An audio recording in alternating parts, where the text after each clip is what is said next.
Ka Meghalaya Athletic Association, Meghalaya State Olympic Association harengkat kejingan Pynlong, bat ke Directorate of Sport and Youth Affairs kan Pynlong ya kejingan Maria Marathon.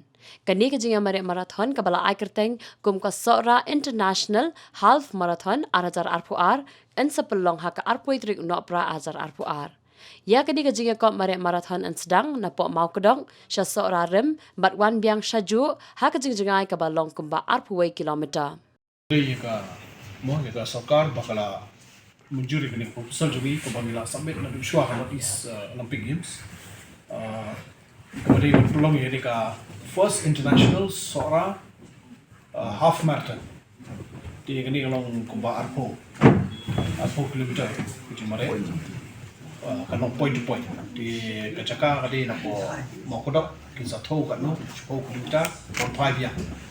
Di kaso ko ba kani kada jing lamkhamat jangka Meghalaya Athletics Association iba finally pariat di General Secretary dan langhangi bunong Region Secretary ga Msoa tingi trailang baka Msoa ha ka jing kasyan lang jangka Department of Sports Government Meghalaya kibra kasyan ni ka project Pynlong ni ka first international ka jing half marathon kajing persang jungi kalau bahan Pynlong kila long teng bul kili marathon beri ka sin kong bakan de ka marathon kepada itu Dhaka Athletics Federation of India.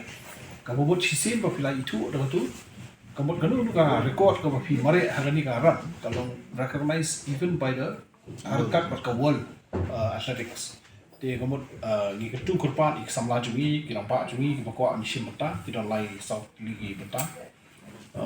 Karena ke elite kategori nomor laong elite nomor ki lamudur bagi nu baru hati ka kadang. Kamu kedai kita laju, mereka teng kita ladon ka speed ke limit ke wakata, mau kan pendek ini ka apa kilometer. Di kamu kita skiwi pak ni labu kerpang ka kategori nama tak kita Meghalaya. Nak kajang, nak register kita. Kan dulu kau ini kabaran nak bentak ini ki somehow senang senang. Bat kadang kau ini juga kategori kepada kita orang ka run for fun.